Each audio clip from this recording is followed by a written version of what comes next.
اعوذ باللہ من الشیطان الرجیم بسم اللہ الرحمن الرحیم۔ سب دیکھنے اور سننے والوں کو السلام علیکم۔ امید ہے اللہ کے فضل و کرم سے آپ سب خیریت سے ہوں گے۔ رمضان المبارک جاری ہے اور آج میں اس رمضان المبارک میں آپ کے سامنے ایک اہم اسلامی نقطہ، ایک اہم اسلامی بات رکھنا چاہتا ہوں، اور وہ بات یہ ہے کہ اسلام، قرآن ہم سے کس اسلام کا تقاضا کرتے ہیں؟ کیا ادھورا اسلام یا پورا اسلام؟ اور ادھورے اسلام سے کیا مراد ہے اور پورے اسلام سے کیا مراد ہے؟ آج یہی پہنچانے کی کوشش رہے گی۔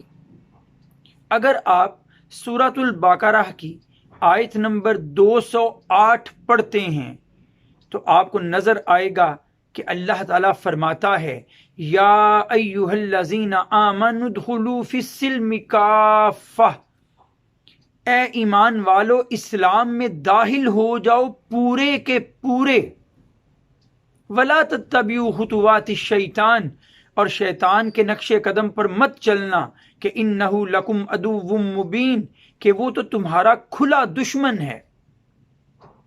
اب یہاں اللہ تعالیٰ نے اسلام میں پورے کے پورے داخل ہونے کا حکم فرمایا ہے۔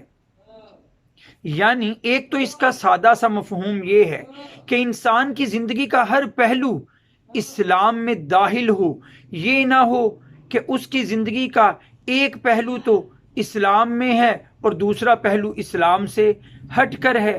نہیں، اسلام چاہتا ہے کہ اس کی انفرادی زندگی، اس کی اجتماعی زندگی، اس کی مذہبی زندگی، اس کی معاشرتی زندگی، اس کی سیاسی زندگی، اس کی اقتصادی زندگی، ہر زندگی کا پہلو اسلام کے مطابق ہو۔ ایک تو یہ ہے اسلام میں پورے کا پورا داخل ہونا۔ پھر اس کے کئی اور پہلو بھی ہیں، آج وہ بھی آپ کے سامنے رکھنا چاہتا ہوں۔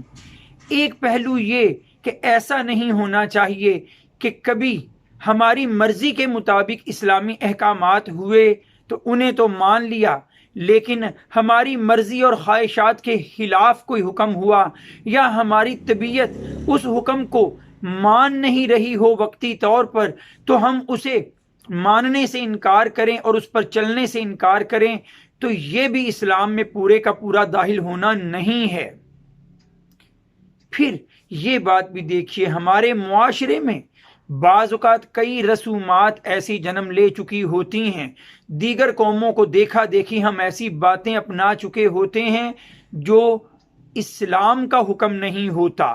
بعض اوقات ہندوانہ رسومات، بعض اوقات مغربی ممالک کی نقالی کرتے ہوئے ان کی رسومات، تو ایسی رسومات کو بھی چھوڑنا چاہیے کہ اسلام میں جب داخل ہو جائیں تو پھر ہمارا واسطہ کسی اور مذہب کی رسومات سے، کسی اور مذہب کے طریقے سے باقی نہیں رہنا چاہیے، اسلام ہی کے ساتھ ہمارا تعلق رہنا چاہیے۔ اور ایک آخری بات، یہاں پر اللہ نے شیطان کے نقش قدم پر نہ چلنے کا حکم بھی فرمایا ہے، وہ اس لیے شاید کہ شیطان ہی تو ہے جو ہمیں اس دنیا کو، اس دھوکے کے سامان کو، اس فریب کو ایسا خوشنما بنا کر دکھاتا ہے کہ پھر ہم اس خوشنما نظر آنے والی چیز کے پیچھے لپکتے ہیں۔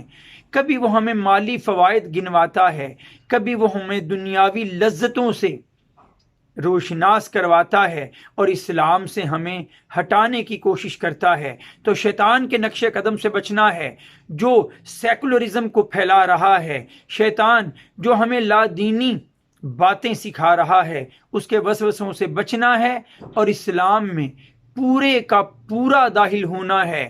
اسلام ادھورا نہیں بلکہ پورا چاہیے، جیسے علامہ اقبال فرمایا کرتے تھے، دو رنگی چھوڑ کے یک رنگ ہو جا، سراسر موم ہو یا سنگ ہو جا۔